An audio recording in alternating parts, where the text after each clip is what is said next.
Retrouvez Businesswoman avec MAF Pro, l'assurance des artisans, commerçants et professions libérales. MAF Pro, la référence qualité pro. Efficace et pas cher. C'est la MAF que je préfère. C'est la MAF.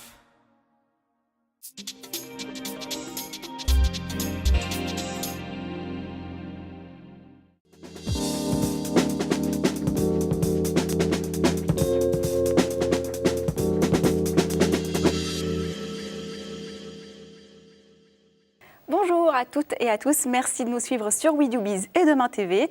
Aujourd'hui, l'émission Businesswoman est consacrée à la levée de fonds. Car si dans la vie, l'argent ne fait pas le bonheur, en entreprise, c'est tout l'inverse. C'est même le nerf de la guerre, son oxygène, bref, ce qui la fait vivre et tenir debout. Que vous soyez en phase de création ou en pleine croissance, sans investissement, presque impossible d'aller très haut. Alors, pour concurrencer la banque, souvent frileuse, ou aux critères drastiques. Les investisseurs se présentent alors comme des sauveurs des startups, d'où le nom Business Angel. Alors l'objectif étant pour eux évidemment de réaliser des plus-values sur vos bénéfices. Alors à quel moment lever des fonds? Quels critères faut-il remplir et vers qui se tourner? Pour nous en parler, deux femmes sur notre plateau. Bonjour mesdames. Bonjour. Alors d'abord, Morgane Rolando de Femmes Business Angel, merci d'avoir fait le déplacement. Et également Maïtis Chala, cofondatrice de lilylist.com. Vous avez levé 280 000 € et vous allez nous en parler.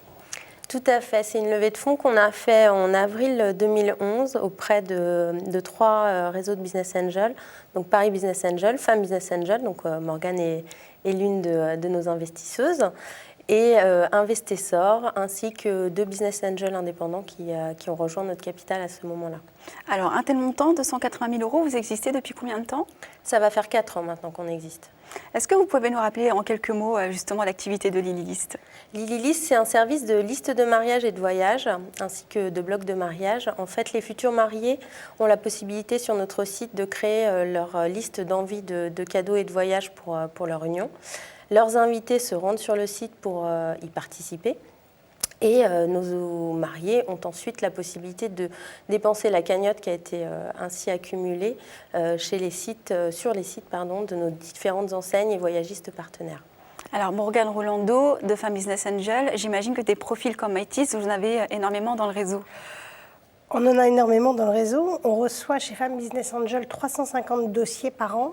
Ah oui, quand même. Pour faire entre 10 et 12 investissements, donc, dont Lilylist a fait partie des Happy Few, si on veut, puisque les Business Angels sont des investisseurs externes, ce sont ni vos parents ni vos amis qui vont avoir un intérêt à venir dans une entreprise à condition qu'elle leur rapporte de l'argent. Donc l'objectif n'est pas de gagner de l'argent tant que la petite société est en croissance, mais bien à la fin, on a un retour sur une plus-value, à un moment où elle se vend, où elle sera assez importante pour être vendue à un fonds, à un industriel, voire rachetée par le management actuel. C'est bien l'avantage de la levée de fonds, c'est qu'il n'y a pas de remboursement à proprement dit, au même titre qu'un prêt bancaire. On ne vous met pas la pression quand vous démarrez votre activité, on se rémunère sur une plus-value, et donc quand il n'y a pas de plus-value, il n'y a pas de remboursement, tout le monde est perdant. On joue le jeu ou pas.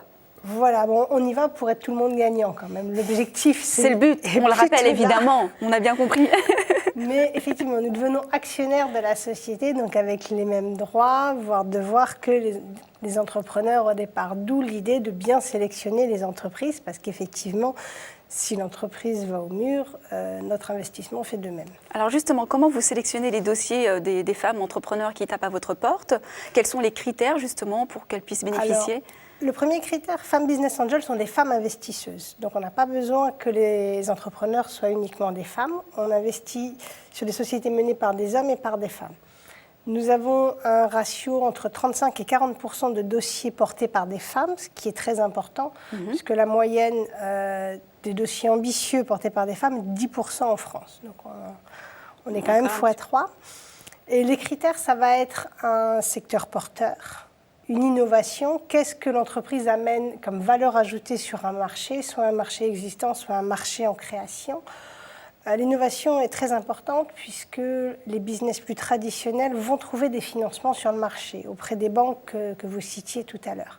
Alors qu'il est beaucoup plus difficile pour une entreprise qui amène un marché complètement nouveau comme les listes, qui est un pur player du web sur la liste de mariage et qui innovait sur ce sens. Et on investit énormément sur le chef d'entreprise lui-même, puisque le moteur, au moment où l'entreprise n'a pas encore fait toutes ses preuves, bien qu'elle ait déjà... il faut qu'elle nous montre quelques signes du marché, comme quoi il y a une réponse. Donc qu'elle ait des fans sur Facebook, qu'elle ait des futurs clients, qu'elle ait dans leur cas des partenaires qui l'entourent, qui vont agrémenter toutes les listes de mariage. Donc on est sensible à tous ces éléments qui sont porteurs de valeur et de potentiel de marché dans le futur. Est-ce qu'il y a des disparités entre les dossiers proposés par des hommes et des dossiers déposés par les femmes? Je vous pose la question parce que l'émission est dédiée à l'entrepreneuriat Bien féminin. sûr. Nous souhaitons avoir des projets qui soient ambitieux tout en étant réalistes.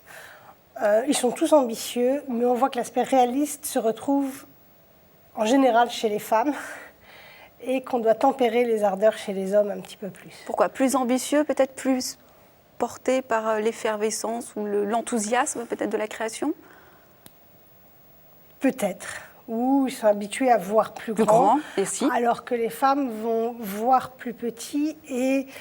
Ce qui n'est peut-être pas toujours aussi un avantage de voir toujours plus petit aussi pour les femmes. C'est ce qu'on leur a souvent reproché. Oui, je reviens. Elles ne voient pas forcément plus petit. J'ai dit plus réaliste. Oui. Les hommes vont voir grand pour atteindre 60 à 70% de leurs objectifs, alors que les femmes vont nous montrer quasiment 95 à 100% de leurs objectifs. Donc les projets peuvent sembler moins ambitieux sur le papier au départ, mais avec du recul, comme Lilylist, ça fait quand même 3 ans qu'on est chez elle, on peut voir que les objectifs se réajustent en fonction de ce qu'on avait vu au départ. Alors, Maïtis, à quel moment précisément après la création, vous avez envisagé cette idée de levée de fonds et comment vous avez pu concrétiser ça?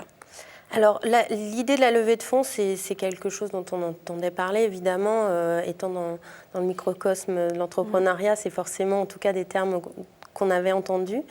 Ceci étant dit, c'est devenu plus tangible au moment où on s'est rendu compte que pour exister sur le web, contrairement à ce qu'on pourrait penser, ça coûte cher.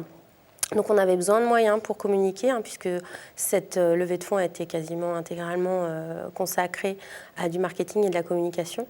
On avait besoin de fonds pour communiquer et du coup, on a commencé à se renseigner un peu plus sur le sujet. Et à contacter des associations de business angels et à commencer les processus de sélection de ces différentes associations de business angels. Alors justement, quand on doit préparer un dossier à présenter devant les business angels, ça demande du temps, de la rigueur. Le temps, c'est précisément ce que n'a pas un jeune entrepreneur. Comment vous avez justement expérimenté ça à cette époque ? Alors effectivement, ça demande un peu de temps en amont parce qu'il faut arriver à boucler un dossier qui soit sérieux, qui soit crédible. Comme le disait Morgane, effectivement, je pense que quand on est un projet porté par des femmes, on est plus réaliste et tout en étant ambitieuse, mais en tout cas plus réaliste. Et du coup, finalement, ce temps qui est consacré en amont de la préparation du dossier, on le gagne en aval au moment de ce qu'on appelle la due diligence par les associations de business angels parce que finalement nos chiffres les chiffres qu'on présente, les potentiels qu'on présente sont crédibles. Donc c'est du temps qu'on gagne derrière. Et puis même si ça prend du temps, les personnes qu'on peut rencontrer au sein des associations de business angels sont conscientes et sont concernées par le fait de justement pas perdre du temps sur des due diligence au détriment de l'opérationnel. Donc, toute cette période où ils vont creuser le dossier pour savoir s'ils investissent ou pas est une période avec des temps forts qui sont optimisés pour justement aller droit au but, droit à l'essentiel, pour que les business angels puissent se faire leur idée sans pour autant que nous, ça soit hyper consommateur en temps. Vous avez eu droit à ce face-à-face avec des business angels, ces fameux 5 minutes, 10 minutes pour convaincre. J'imagine que les retours sont peut-être aussi intéressants. Oui, tout à fait. Et apportent beaucoup. Ça a été hyper formateur de faire ces exercices-là, donc ce qu'on appelle les pitchs, parce qu'en fait, on se rend compte que soit on n'en dit pas du tout assez en 5 minutes, soit on veut vraiment en dire beaucoup trop et du coup, personne ne comprend rien. Donc, dans les deux cas, il y a des réajustements à faire. Et c'est hyper intéressant parce que justement, ça nous permet de structurer notre discours. Après tout, c'est des potentiels clients aussi, donc oui. Ça nous permet également de restructurer le discours sur notre site et vis-à-vis de nos prospects. Donc c'est des retours qui sont super précieux. Ouais. Est-ce qu'il est important de cibler son investisseur pour gagner du temps peut-être, et comment? Bien sûr, puisque si vous tombez en dehors du créneau d'investissement, vous allez perdre du temps en préparation, en temps de négociation, et l'investisseur aussi. Donc, il se rappellera de vous quand vous viendrez le voir au moment où vous serez prêt. Un fonds d'investissement, généralement, va venir après l'amorçage. Donc, une fois que l'entreprise aura fait la preuve, aura du chiffre d'affaires et une clientèle qui vient. Donc, aller les voir en phase d'amorçage sera contre-productif et pour vous et pour eux. Le business angel vient quand le proof of concept est fait. Donc, quand on a un retour du marché sur le potentiel du produit, si vous venez avant, alors que vous en êtes qu'au stade de l'idée, on va avoir du mal à accrocher et à saisir comment de votre idée, vous allez en faire un business qui gagne. Donc, avant, vous avez des subventions, vous avez du love money, vos amis, votre famille, vos anciens collègues vous connaissent et sont là, peuvent aussi vous venir en aide. Donc, allez d'abord faire ces sources et une fois que vous aurez le proof of concept, venir. Après, vous avez des investisseurs qui sont par secteur. Oui. Donc là, vous avez... Ça va plus vite. Ben, complètement, mais vous faites un petit travail de recherche sur Internet où vous voyez quel type d'investissement ils ont déjà fait, quel type d'investissement ils sont sensibles. Vous avez des business angels qui sont géographiques ou des anciens d'école. Ça, c'est une fibre sur laquelle on peut jouer énormément puisqu'ils auront tendance à favoriser les anciens de leur propre école. Vous avez cité fonds d'amorçage. Quelle différence pour nos téléspectateurs entre business angel, capital risque et fonds d'amorçage? Pour que ce soit bien clair. Les business angels sont des personnes physiques qui investissent leurs propres économies. Donc chez Lilylist, c'est moi, Morgane Rolando, qui suis actionnaire via le groupe Femmes Business Angel. Un fonds qui soit capital risque ou fonds d'amorçage, c'est de l'investissement pour compte de tiers. Donc ce sont d'autres personnes qui ont confié à un manager de fonds le fait d'investir. Donc quand je fais une due diligence sur Lilylist, je n'investis que mon propre argent, donc je n'ai de compte à rendre qu'à moi-même. Oui. Donc mon expérience, mon activité peuvent me dire oui, banco, j'y vais, alors que le fonds a des comptes à rendre à ses propres actionnaires. Et il a généralement une feuille de route à suivre, que ce soit dans le type de société ou les montants. Les fonds d'amorçage interviennent en dessous d'1 million d'euros, alors que les capital risqueurs vont arriver sur des montants qui sont au-delà de 800, 1 million. Beaucoup plus important. Beaucoup plus important. Donc, quand la société a vraiment montré son ancrage sur le marché. Alors, il y a une crainte aussi qui est celle que connaissent beaucoup d'entrepreneurs quand on veut lever des fonds, c'est de perdre le contrôle de sa société. Parce que c'est des départs, c'est aussi avoir des investisseurs qui ont leur mot à dire. Jusqu'où ils ont leur mot à dire? Est-ce qu'ils sont décisionnaires? Jusqu'à quel niveau? Alors, en tant que business angel ou fonds d'amorçage, on reste minoritaire. L'objectif est que l'entrepreneur soit toujours motivé à faire avancer sa société, à ce qu'il ait une part importante du gâteau, si on veut. Donc, on peut investir moins au départ s'il n'y a pas une grande valorisation pour le faire en plusieurs étapes et lui permettre d'avancer et de faire augmenter la valeur de sa société. Oui, on va devoir rendre des comptes, mais l'ambition se construit à plusieurs. Parce que l'investisseur va certes amener une part de capital, mais il va aussi amener son expérience, il va amener son regard stratégique, un regard externe. C'est même conseiller. Ses contacts. Mais jusqu'où va le conseil? C'est-à-dire, entre conseil et obligation, c'est là où il faut qu'on soit bien clair, juridiquement parlant. Est-ce qu'un investisseur peut imposer une idée à son poulain sur des décisions internes à la société? Bon, au niveau de l'amorçage, c'est difficile d'imposer parce que la société n'a pas encore fait complètement ses preuves. Donc, s'il y a des accords, ça peut être très risqué. On peut imposer quand on va être en phase de quasi-faillite ou de cessation de paiement. Mais là, les rôles sont inversés et on va dire à l'entrepreneur, attention, il y a gros danger, je prends les rênes à ta place pour telle ou telle raison. Le business angel peut vraiment interagir au sein de la société. Est-ce qu'il en a le pouvoir?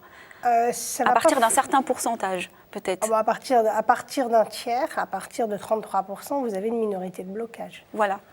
D'accord, c'est important que les femmes qui nous regardent comprennent bien effectivement jusqu'où elles peuvent aller, ce qu'elles, entre guillemets, risquent. C'est surtout un avantage d'avoir un business angel, on est bien d'accord là-dessus, mais effectivement que...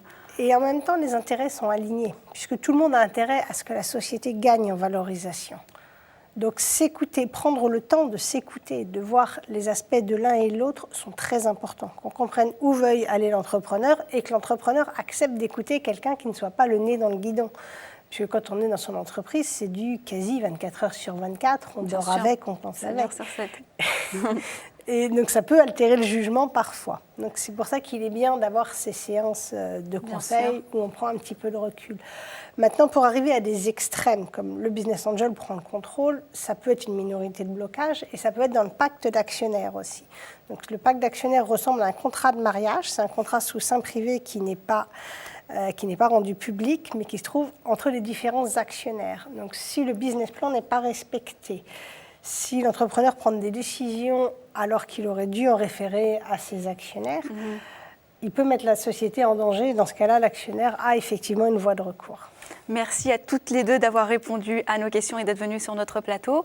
Merci à vous de nous avoir suivis, c'est passé très vite. Vous pouvez retrouver cette émission sur WeDoBiz, sur ellesentreprenent.fr, sur le site de la PCE. À très vite sur Businesswoman.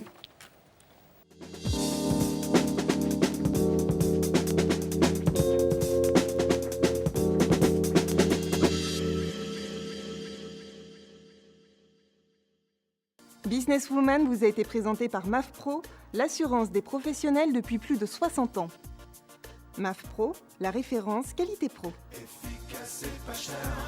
C'est la MAF que je préfère. C'est la MAF.